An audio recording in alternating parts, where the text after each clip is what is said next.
On our voyages, when we're out on these big oceans, and our expedition team is a series of experts, either at the beginning of the day, the end of the day, they'll get a briefing as to what we're doing and the exciting things they're going to see, but we'll also have a series of lectures. So amongst our team, we'll have marine biologists, glaciologists, botanists, and they'll all have stories and lectures to enrich the knowledge of these passengers.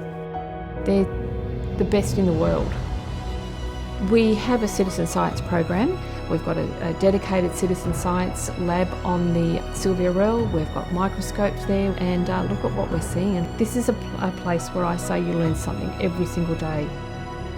When our passengers first arrive, it's all brand new, they're excited, they want to see the ship, and they're really keen to get to our destination. Over the length of the voyage, they've interacted with each other, they've interacted with the expedition team, and they've learnt a lot. They've become ambassadors for the places that we're going to.